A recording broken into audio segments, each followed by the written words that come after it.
আসসালামু আলাইকুম। Barrister S M Shahriar অত্যন্ত বিপজ্জনক হয়ে উঠেছে। ভয়াবহ একটি কাল সাপের ন্যায় ফনা তুলে উঠে দাঁড়িয়ে কিছু ব্যক্তিদের, কতিপয় বুদ্ধিজীবী বা টকশো নামে খ্যাত সুশীলদের জন্য এক বিপজ্জনক আতঙ্ক হয়ে দাঁড়িয়েছে। যেন একবারে ফনা তোলা সাপের মতো। শাহরিয়ার কবির, ব্যারিস্টার শাহরিয়ার কবির বর্তমান সময়ের সবচেয়ে জনপ্রিয়, আমি বলবো না, কারোর বুকে আবার একেবারে কাঁপুনি ধরানোর মতো অবস্থা যিনি তৈরি করে আসছেন, বিশেষ করে টকশোতে, তিনি Shahriar Kabir, Shahriar, S M Shahriar, barrister S M Shahriar. বাংলাদেশের টকশো কবে, কখন, কিভাবে শুরু হয়েছিল খুব একটা মনে পড়ে না, তবে আমার মনে হয় যতটুকুন, তৃতীয় মাত্রার একটি অনুষ্ঠান 1 ঘন্টা ব্যাপী চ্যানেল আইতে হতো। মতিউর রহমান নামে একজন ভদ্রলোক উপস্থাপন করতেন এবং অনেক সময় নিয়ে কথা বলতেন। অনেকটা সময়, ছুটির দিনে 11টার দিক থেকে এটা শুরু হতো, তৃতীয় মাত্রাটা। পরে উনি হয়তো রিজেক্ট হয়ে গেছেন, অর্থাৎ তেল হয়তো কম মর্দন করতে পারেন। বিগত আওয়ামী লীগের সময় অনুষ্ঠানটা জিল্লু নামে এক আওয়ামী লীগের দালালের খপ্পরে পড়ে যায় এবং বেশ তার জনপ্রিয়তা হারায়, অর্থাৎ তার নৈতিকতা থেকে। মতিউর রহমান সাহেব তৃতীয় মাত্রাটাকে যেভাবে সাবলীল এবং গঠনমূলক এবং সময়ের প্রয়োজনীয় প্রশ্নের দ্বারা উত্তর খুঁজতেন, জিল্লুর রহমান সেটার থেকে বিপরীতমুখী হয়ে তেল মাখা, তৈলমর্দনকৃত আওয়ামী লীগের দালাল হিসাবে সেটাকে প্রায় নষ্টের দ্বার প্রান্তে নিয়ে গেছেন। তারপর আমার যতটুকু মনে পড়ে, টকশোতে ছিলেন নুরুল কবির সাহেব, নিউজের সম্পাদক। অত্যন্ত বিজ্ঞ, বিচক্ষণ, চৌকস বুদ্ধিমত্তার একজন, উপস্থিত বুদ্ধি সম্পন্ন একজন টকশোর অ্যাক্টিভিস্ট ছিলেন। বেচারাকে অনেকেই অনেকভাবে নাজেহাল করে, বিশেষ করে একেবারে অপমানজনকভাবেই ধীরে ধীরে, অর্থাৎ তিনি আওয়ামী লীগের বিরুদ্ধে এক ভয়ানক আতঙ্ক হয়ে দাঁড়িয়েছিলেন। বিগত বিএনপির সময়ও তিনি সাহসী ভূমিকা নিয়ে বিএনপির কার্যক্রম নিয়ে যেমন প্রশ্ন তুলতেন, আওয়ামী লীগের সময়ও সেটা করতেন। কিন্তু আওয়ামী লীগের ভয়ঙ্কর অস্ত্রধারী ক্যাডাররা, বোমাবাজরা এবং কিছু অনৈতিক চরিত্রের মানুষ তাকে বিভিন্নভাবে বিভিন্ন প্রশ্নে নাজেহাল করে টকশোতে আসা থেকে বিরত করে এবং একেবারে লিস্ট করে এই চ্যানেলগুলোকে সরকার জানিয়ে দিয়েছিল যে এরা যেন আর কখনো টকশোতে ইনভাইটেড পার্সন না হয়। তারা আর আসেনি, কিন্তু এরাই ছিল টকশোর প্রাণ, এরাই টকশোকে জনপ্রিয় করে তুলেছিল। তাদের ভিতরে আরেকজন ডক্টর আসিফ নজরুল সাহেবের মূল পরিচয়টাই মানুষের সামনে তুলেই আসে এই টকশোর মাধ্যমে। অত্যন্ত নীতি নৈতিকতা সম্পন্ন এবং সময়ের যে কোনো অন্যায়, অপরাধমূলক রাষ্ট্রীয় কার্যক্রম, দলীয় কর্মকাণ্ডকে নিয়ে খুব ধুমধাম করে প্রশ্নের মুখে ফেলে দিতেন, যার জন্য অত্যন্ত জনপ্রিয় হয়ে উঠেছিলেন ডক্টর আসিফ নজরুল।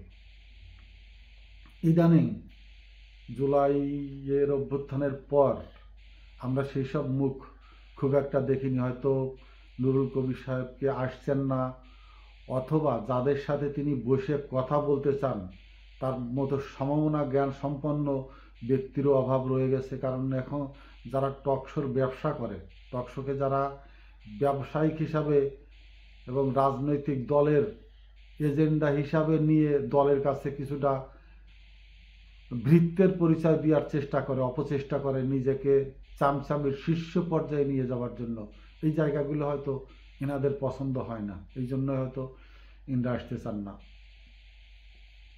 মূলত দলের নেতারা তার ব্যাক গিয়ারে কিছু থাকলো কিনা, বা এলাকায় কিছু থাকলো কিনা, বা কোনো কিছু আছে কিনা সেটা জানা নয়। টেলিভিশনের সঞ্চালক বলেন বা টেলিভিশনের মালিক বা ওখানে ভালো ভালো অবস্থানে আছে যারা, তাদের মাধ্যমে একটু তেল তুল মারিয়ে টকশোতে গিয়ে দলের পক্ষে, নেতার পক্ষে এই বন্দনা করেই জনপ্রিয়তা পেতেও চেষ্টা করে এবং নিজেদেরকে একেবারে জনগণের কাছে পরিচিত করার খুব সহজ একটি মাধ্যম ছিল এই টকশো। কিন্তু এই টকশো বর্তমানে একটি আতঙ্ক হয়ে দাঁড়িয়েছে সঞ্চালকদের বিরুদ্ধেও। যেমন যদিও এর আগে ব্যারিস্টার মইনুল সাহেব এক মহিলা উপস্থাপকের সাথে এই ধরনের বিতর্কিত প্রশ্ন তুলেই তাকে জেলও খাটতে হয়েছিল আওয়ামী লীগ আমলে। অত্যন্ত ন্যক্কারজনক ঘটনা যে এইসব সঞ্চালকরা গ্ল্যামার তো থাকে এবং এমন ধরনের উদ্ভট পথে একজন টকশোর ব্যক্তিত্বকে হাঁটিয়ে নিয়ে যাওয়ার চেষ্টা করে, বিপথে ঠেলে দিয়ে প্রশ্নের মাধ্যমে তাকে বিপদগ্রস্ত করে তোলবার জন্য যে অপচেষ্টা করে এই মহিলাগুলো, এরা কতটুকুন বুদ্ধিমান বা একটা অনুষ্ঠান সঞ্চালনের জন্য এরা কতটুকুন ধৈর্যশীল বা সাংবাদিকতার ক্রাইটেরিয়া বা সাংবাদিকতার যে সীমাবদ্ধতা আছে তাকে বুঝতে হবে যে সে একজন সঞ্চালক। এটার ভিতরে নিজেকে যে সীমাবদ্ধতার ভিতরে রাখতে হয় তারা সেটার অনেক ঊর্ধ্বে বাইরে গিয়ে এমনভাবে একটি রূপ ধারণ করে বা নিজেকে এমনভাবে অনুষ্ঠানের থেকে নিজেকে উপস্থাপন করে পোশাকে, গ্ল্যামারে এবং তার অ্যাক্টিভিটিস দিয়ে অনুষ্ঠানকে মানে শোনার থেকে দেখার বিষয়ে আকর্ষণীয় করে তোলবার চেষ্টা করে। এইখানেই বেশ বড় একটি দেয়ালের, অদৃশ্য একটি দেয়ালের বাধা সৃষ্টি করে দিলেন ব্যারিস্টার শাহরিয়ার।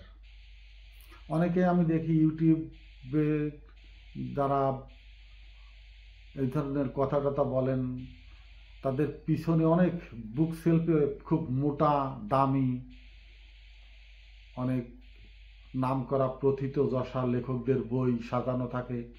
বিশেষ করে ব্যারিস্টার যারা, তারা আমি নাম বলছি না, তাদের বুক সেলফে দেখি মোটা মোটা ভলিউম সংবিধানের যে খণ্ডগুলো, মূল 13টা খণ্ডের খণ্ড থেকে আরও খণ্ড বা বিশ্লেষণধর্মী বই টই এগুলো থাকে, পিছনে থাকে। কিন্তু ব্যারিস্টার শাহরিয়ারের পিছনে বই থাকে না, তার বই থাকে সামনে হাতে। এবং তিনি এতটা জীবন্ত, একেবারে জীবন্ত উদাহরণ, বইয়ের পাতা, নাম, লেখক, সময়, লাইন উদ্ধৃতি করে এমনভাবে উপস্থাপন করেন যেন তিনি পুরো একটি জীবন্ত লাইব্রেরি। কোন কথাটি বলে কোন প্রশ্নটি করে সে হোক বা তার সাথে যারা থাকেন, এমন কোনো জায়গা নাই যেখানে চিটারি করে বাটপারি করে, মূলত তো তাই। এই যে রাজনীতির নামে যেসব তথাকথিত রাজনৈতিক নেতা বা সুশীল সমাজ বা দলের বুদ্ধিজীবী, এদের দলের বুদ্ধিজীবী হিসাবেই দলও এদেরকে সমীহ করে এবং কোনো কিছু হলে দলের লোকজন একেবারে সেই লাইন ধরে বসে দেখে তাদের লোক কথা বলছে, কি বলছে ও কথা কিন্তু সে নিজেও ভালো জানে ওর থেকে, কিন্তু সেটা বিষয় না, সে টিভিতে বলছে। এরা যে এতটা জ্ঞানহীন, বোধহীন, সেটা বড় কথা নয়। বড় কথা হলো মিডিয়ার সামনে কথা বলছে এবং এদের কাছেই দিব্যমান এক আতঙ্ক হয়ে হঠাৎ করেই উপস্থাপন হয়েছে টকশোর ভিতরে ব্যারিস্টার শাহরিয়ার। নিকোলের সাথে যে ঘটনাটি হয়েছে এ নিয়ে অনেক কথাবার্তা হচ্ছে, আমি ক্ষুদ্র মানুষ হিসাবে ততটা যাব না। কিন্তু শাহরিয়ার একটি জিনিস বাংলাদেশের এই টকশো ব্যবসায়ীদের, টকশো নেতাদের, টকশো অভিনেতাদের, টকশো দিয়ে রাজনৈতিক ফয়দা লুণ্ঠনকারীদেরকে একটি বিষয়ে তিনি সজাগ করেছেন, একটি বিষয়ে তিনি শিক্ষা দিতে পেরেছেন যে টকশোতে যেই আসো কিছুটা পড়ালেখা করে এসো, কিছুটা জেনে এসো, বাস্তবমুখী জ্ঞান বোধ নিয়ে তারপরে টকশোতে এসে বসে, বিশেষ করে শাহরিয়ার সাথে বসে কথা বলতে বসো। না হলে ওই চাপা মারা কথা, চাপা দিয়ে টকশোতে অগ্রহণযোগ্যতার ভিতরেও নিজেকে হাইলাইটস করার দিন শেষ। এখন টকশোতে আসতে হলে কিছুটা পড়ালেখা করে যে টপিক দেবে ওই টপিকের উপরে কিছুটা হলেও জ্ঞান অর্জন করে তারপরে শাহরিয়ারের সাথে যেমন আসতে হবে, তেমনি যে উপস্থাপক থাক, উপস্থাপিকা থাক, যেই হন না কেন, তিনি কতটুকুন উপস্থাপনের বাইরে কতটুকুন তিনি উঠে আসতে পারেন বা তার প্রশ্নের সীমাবদ্ধতা কতটুকুন থাকলে উপস্থাপনের জন্য সুবিধা হয়, ওই চ্যানেলের জন্য মানসম্মত অনুষ্ঠান হয় এবং তার নিজের ব্যক্তিগত দূরদর্শিতা থেকে শুরু করে জ্ঞান গর্ভটা কতটুকুন সেটাও প্রকাশ পাবে। শুধু টপিক নিয়ে নিজের প্রশ্নগুলো সাজিয়ে রাখলাম এবং কথার বিপরীতে কথা উপস্থাপন করেই নিজেকে ওই টকশোর ব্যক্তির থেকে নিজেই বেশি কথা বলে এমনভাবে একটি বোঝানোর চেষ্টা করে যে তাদের থেকেও ইনারা অনেক বিজ্ঞ, কিন্তু ইনারা কতটুকুন বিজ্ঞ সেটা আমি বলে কাউকে ছোট করতে চাচ্ছি না। কিন্তু টকশোতে ভবিষ্যতে যারাই আসুক না কেন, যেই আসুক না কেন, তারা যেন অন্তত ব্যারিস্টার শাহরিয়ারের মতো একটু পড়াশোনা করে আসে, জেনে আসে, টপিকের বিষয়ে মিনিমাম একটি জ্ঞান থাকে এবং যারা উপস্থাপন করবে এবং উপস্থাপনার দায়িত্বে থাকবে তারা যেন আর সীমা লঙ্ঘন না করে। বিশেষ করে শাহরিয়ারদের মতো লোক যারা পিছপা হতে জানে না এবং যারা ওই উপস্থাপকের থেকে অনেক শীর্ষে তাদের জ্ঞানের সীমা রাখা, সেটা তো তারা ওইভাবে প্রকাশ করবে না। তাদের নিজেদের যে সার্টিফিকেট, জ্ঞানের যে পরিধি, সেটা তাদের কথার মাধ্যমে বোঝানোর চেষ্টা করবে, কিন্তু সেই গভীরতায় পৌঁছাতে গেলে একজন সঞ্চালকের যে জ্ঞান থাকার প্রয়োজন সেটাও ওই চ্যানেলগুলোর বা অনুষ্ঠানের প্রযোজকদের মাথায় রাখা অতীব জরুরি। যদিও আমার সময় শেষ, তবু শেষতক এটুকুই বলছি, ব্যারিস্টার শাহরিয়ারদের মতো লোকই টকশোর জন্য প্রয়োজনীয় ব্যক্তি। আর যারা টকশো করে গেছেন বা টকশোর নামে যে বিভিন্নভাবে বিভ্রান্ত করে দলের প্রশংসা, ব্যক্তি প্রশংসা, ব্যক্তি পূজারী, দলকেন্দ্রিক চামচামি করা, তেল মারা, কৃতদাসের মতো মুখস্থ কবিতা আবৃত্তি করে দলের গুণগান গেয়ে শেষ করে যাওয়া, সেটা টকশো ছিল না, সেটা ফকশো ছিল। সে ফকশোর থেকে টকশোর বাস্তবায়ন করতেই ব্যারিস্টার শাহরিয়ারের এই পথে আগমন, এখানে আগমন। আশা করি ব্যারিস্টার শাহরিয়ারকে অনুসরণ করবেন। আরেকজন ব্যক্তি আছেন ব্যারিস্টার সরোয়ার, সেনাবাহিনীর অবসরপ্রাপ্ত মেজর সরোয়ার।